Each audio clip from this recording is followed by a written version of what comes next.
Olá, nono ano, tudo bem com vocês? Sou a professora Naim Moreira e hoje nós vamos para mais uma aula de física, tá bom? Hoje nós vamos estar dando continuidade ao nosso estudo da acústica, tá bom?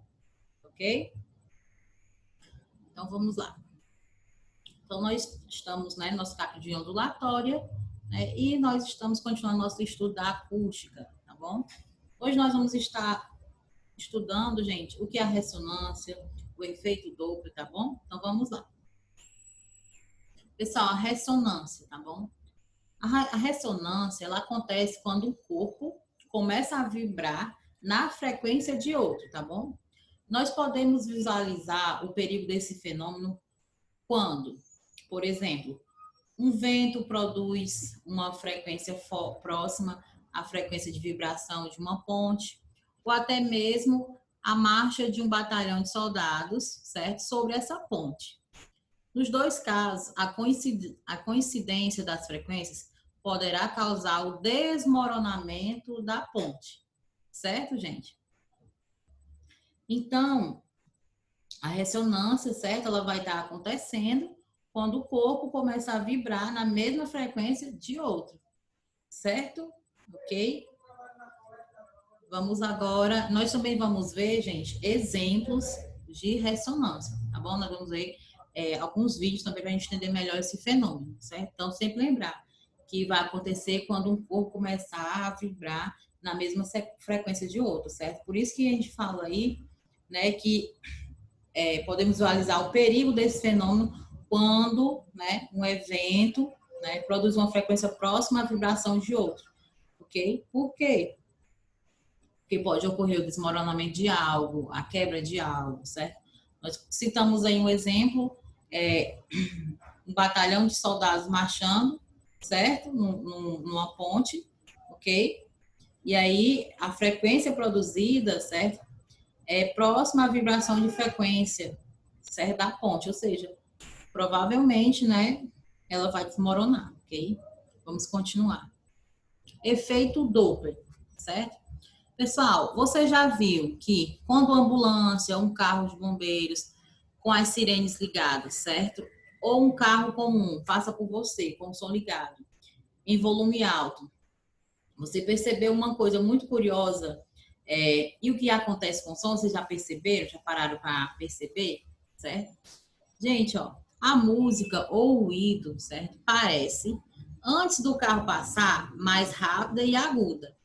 E assim que passa por você, fica mais lenta e grave, certo? Por que isso ocorre? Então, gente, quando uma ambulância, né, a gente escuta a sirene, ok? Ou um carro de bombeiros, certo? Parece, assim, ser bem agudo, ok? E aí, quando passa, parece que ficou lento, fica aquele uéu, certo? E por que isso ocorre, né? Então, vamos entender por que isso ocorre. Pessoal, o físico austríaco Jonathan Christian Doppler, certo? Descobriu que isso se dava porque a fonte de propagação das ondas sonoras, neste caso, certo? São ondas sonoras, estava em movimento. Quando se aproxima de nós, certo? Isso faz com que a velocidade de propagação das ondas aumente, pois se adiciona a ela a velocidade da fonte de propagação. A consequência disso é que, por ficarem mais rápidas, aumenta a frequência. Consequentemente, o som fica mais agudo, rápido, por assim dizer, certo? Então, nós temos aqui a nossa ilustração, ok? Então, lembrar, né, que foi descoberta pelo físico austríaco Johann Christian Doppler, certo? Ele descobriu que ele se dava porque a fonte de propagação das ondas sonoras estava em movimento, tá bom? Vamos continuar. E por permitir, gente, a medição da velocidade de objetos por meio de reflexão de ondas lançadas pelo próprio emissor, o efeito Doppler, gente, ele é bastante utilizado em astronomia para medir a velocidade das estrelas e outros corpos celestes. Na medicina, gente, em ecocardiograma para medições de direções e velocidade do fluxo sanguíneo.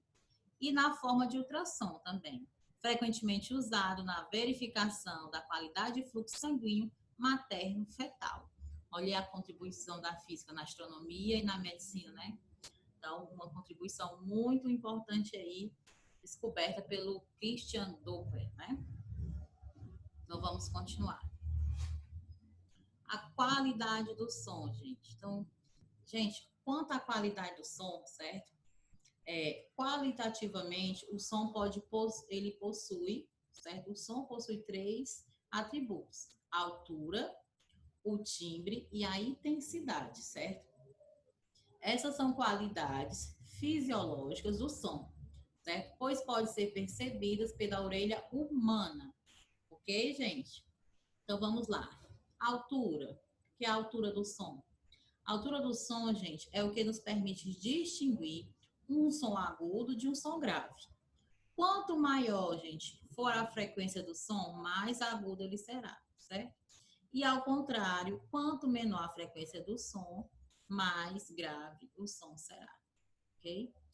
Nossa orelha, gente, é capaz de distinguir o som grave do agudo, certo? E com facilidade. Um exemplo mais simples seria a diferença entre a voz masculina e a voz feminina, certo? Uma é mais aguda, a outra é mais grave, certo? E agora, o timbre. O que seria o timbre? Cada fonte emissora de som, ainda que emita o mesmo som, gente, por exemplo, uma nota musical, dó, certo? Não faz no mesmo timbre, certo? É, portanto, uma qualidade característica da fonte emissora, seja um violino, um piano, um violão, certo? Cada onda terá um formato a depender do material que a produzir. Então, gente, perceber que o timbre, certo? Ele vai, certo? Cada fonte emissora de som, ok? Vai ter aí um timbre, tá certo? Ok? Então, vamos continuar aqui. Intensidade. O que é a nossa intensidade?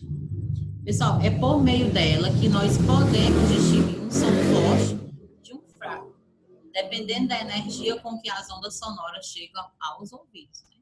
Então, a intensidade vai ser por meio dela que nós podemos distinguir um som forte de um som fraco, certo? Então, quanto à qualidade do som, nós vamos ter, né? A altura, o timbre e a nossa intensidade, certo? Gente, e a unidade de medida, né? Gente, a unidade de medida de intensidade do som no nosso sistema internacional, no SI, é o BEL, Bzão, certo? Por que BEL? Em homenagem, gente, a Graham Bell, que foi o inventor do telefone, ok?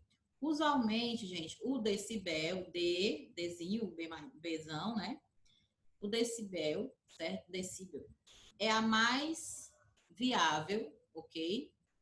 Pois vale a 10ª parte do bel. Por isso que a gente fala decibel, certo? Ok? Deci, né? De 10, né? E bel, certo? Ok? Então, 1 decibel equivale a 10ª parte do bel, ok? Por isso que a gente coloca aqui, igual a 0,1 bel. O decibel, gente, corresponde à menor vibração que o ouvido humano pode captar, certo? Por exemplo, a fala normal, gente, ela fica em 35 decibéis e 75 decibéis, certo? Acima disso, gente, sobrevém a fadiga da orelha. A partir de 85 decibéis, a orelha humana corre risco de sofrer lesões, dependendo do tempo de exposição ao barulho. A partir de 120 decibéis, o tímpano começa a doer de fato e corre risco de ser danificado irreversivelmente, tá bom? Para medir os decibéis de uma fonte sonora, nós usa-se um decibelímetro, certo? Decibelímetro, tá certo? Continuando aqui. Pessoal, essa tabela aqui eu coloquei, tá bom? Como curiosidade, que são alguns valores obtidos, certo? De acordo com os decibéis, para cada situação, tá bom? Por exemplo, uma casa sossegada, 20 decibéis. Murmúrio, 30 decibéis. Música baixa, 40 decibéis. Conversar em tom normal, 60 decibéis. Televisão, 65 decibéis. Restaurante, né? Você ali naquele espaço do restaurante. Restaurante, 60 decibéis. 70 decibéis, certo? Aqui. E o tráfego intenso, segundo tráfego intenso, 80 decibéis, gente, como é alto. Esquina movimentada, 93 decibéis. Buzina, gente, 110 decibéis. Ó. Por isso que às vezes a buzina incomoda tanto. Britadeira, gente, 110 decibéis. Show em estádio, 120 decibéis. Grito de uma cacatua, 120 decibéis. Avião a jato decolando, gente, 130 decibéis. E o tiro, 140 decibéis, tá bom? Outra parte bastante interessante que eu trouxe para vocês foi essa pesquisa, certo, gente? Ok? Segundo a Organização Mundial da Saúde, OMS, certo, gente? Alerta, certo? Que a poluição sonora, gente, é a terceira maior no mundo, desculpa, é a terceira maior no meio ambiente, certo? E é a exposição excessiva aos ruídos, certo? E a exposição excessiva aos ruídos, gente, pode provocar perda total ou parcial da audição, certo? Insônia e estresse.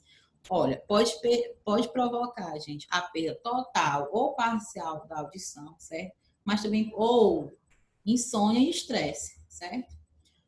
Por até quanto? Ó, e aqui tem uma pergunta. Por até quanto tempo podemos ficar expostos a cada intensidade sonora, certo? Apresente alguns números e relacione com a capacidade em horas de exposição humana, quando possível, de exemplos de situações. Então, gente, após pesquisas, eu coloquei aqui, certo? Ó, gente, ó. Então, ó, aqui, ó, até 80 decibéis, gente, a poluição, né, sonora, não há riscos, certo? De 85 decibéis até 85 decibéis aqui, ó. Se você ficar exposto até 8 horas, certo? E aí já começa a ter riscos, certo? Até 8 horas de exposição. 90 decibéis, gente, ó, até 4 horas de exposição. Aí, exemplo aqui, ó, motor de ônibus, feira livre, certo? Se tiver em ambientes que tenha muito esses tipos de barulho, certo? 95 decibéis, até 2 horas de exposição, certo? Aí, exemplo, latido de cachorro, secador de cabelo. 100 decibéis. Então, para que a gente não tenha prejuízos na nossa audição, né? O nosso ouvido vai estar suportando até 1 hora de exposição. Aí, exemplo aqui de 100 decibéis, liquidificador, choro de bebê, batedeira, aspirador de pé, aspirador de pó, certo? 105 decibéis, até 30 minutos de exposição. Exemplo, obra dentro de casa. 110 decibéis, até 15 minutos de exposição. 115 decibéis, até 7 minutos de exposição. Exemplo, congestionamento intenso, rojão, ficar na balada perto da caixa de som, certo? Então, aqui, gente, são situações e exemplos de formas, né, de poluição sonora. E aí tem, certo? A intensidade, né, os decibéis, que o nosso ouvido consegue suportar e a partir de tantas horas, do período que já começa a causar danos, né, que possam ser aí de perda de audição, insônia e estresse, certo? Ok? Então, agora, pessoal, eu vou colocar aqui um vídeo para vocês entenderem um pouquinho sobre o efeito Doppler, tá bom? E o fenômeno da ressonância, ok? Vamos lá.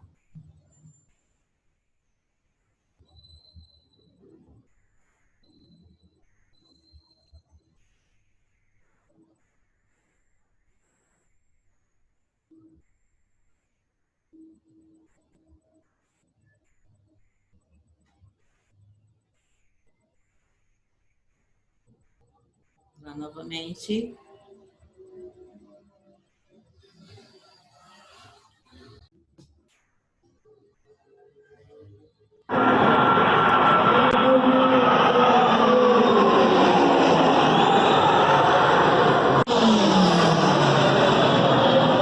Aqui na AFA, Pirassununga, para mostrar para vocês, sabe o que é? Efeito Doppler. Olha só que legal, é muito louco, velho.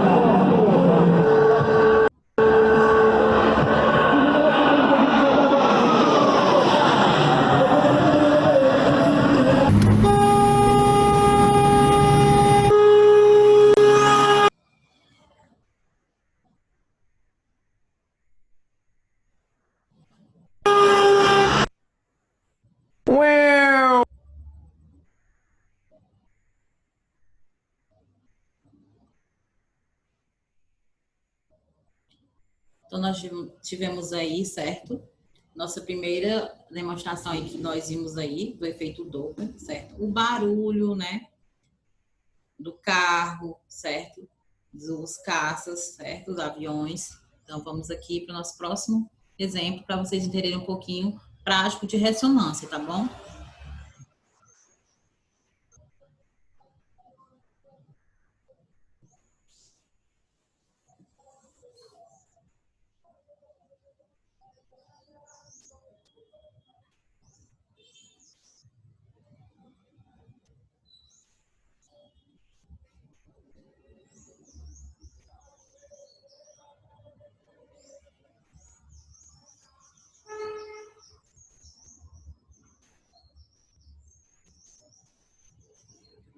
Então, vamos lá.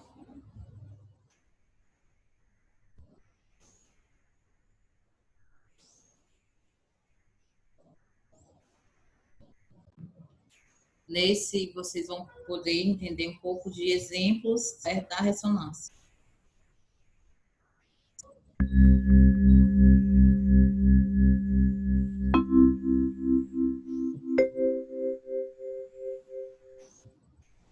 Para esta demonstração usaremos 2 diapasões acoplados em caixas de ressonância, um diapasão menor, um martelinho com cabeça de borracha e um pêndulo de isopor pendurado com um fio fino de nylon. Iniciaremos com um experimento de ressonância. Usaremos 2 diapasões montados numa caixa de madeira, sendo que um deles tem 2 pezinhos presos nas extremidades que podem ser ajustados. Assim, ao bater o martelinho na haste do diapasão, ela irá vibrar e transmitir essa vibração para a caixa de madeira. A caixa, por sua vez, fará o ar dentro dela vibrar na mesma frequência, amplificando o som. Se posicionarmos as caixas de modo que fiquem uma de frente para a outra, ao batermos em um dos diapasões, podemos notar que o outro diapasão também começa a vibrar. Isso ocorre pelo fenômeno da ressonância. Como as frequências de vibração dos 2 diapasões são praticamente iguais, a energia de vibração de um deles é transmitida para o outro através do som, ou seja, por meio da vibração do ar dentro das caixas de ressonância.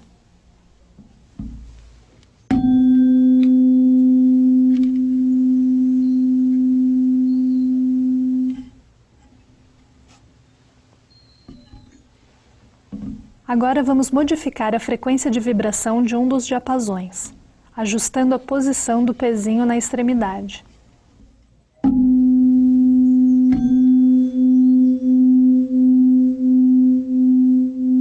Dessa forma, o diapasão irá vibrar com uma frequência levemente menor se comparada com a frequência do outro diapasão. Por causa desta pequena diferença entre as frequências, podemos ouvir o som de um deles interferindo com o som produzido pelo outro, tendo como resultado o fenômeno chamado de batimento.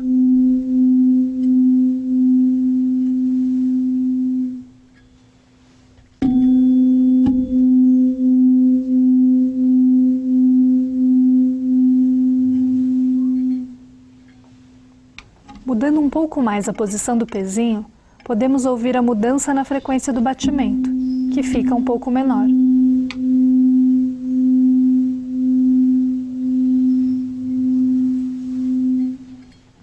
Podemos ainda fazer um outro experimento usando um diapasão menor, mas que tem a mesma frequência.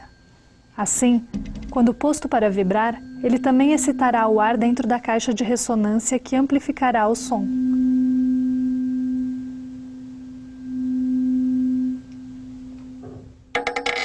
A frequência de vibração deste diapasão é muito alta, e quase não conseguimos ver suas hastes se movendo. Para mostrar que elas estão vibrando, vamos encostar uma das hastes num pêndulo de isopor, que por ser leve, se deslocará devido ao impulso recebido pela haste em movimento e em alta velocidade.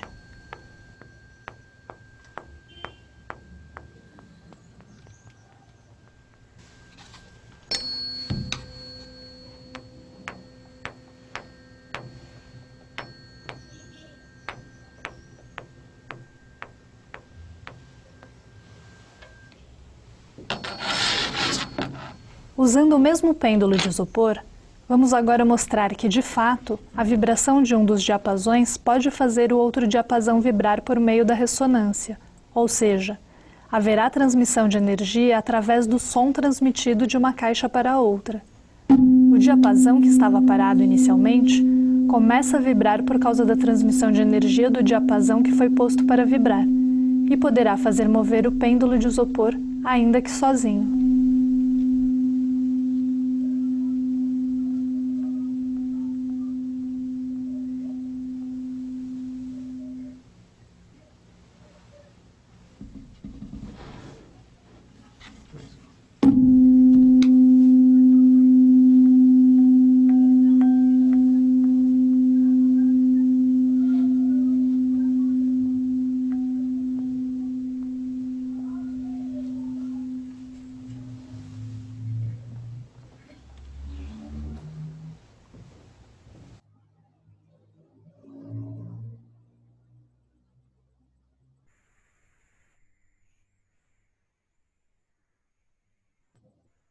Então, pessoal, aí foram nossos exemplos, certo? Para vocês práticos, ok? Do fenômeno da ressonância e do efeito Doppler, tá bom? Então, beijos, até nossa próxima aula.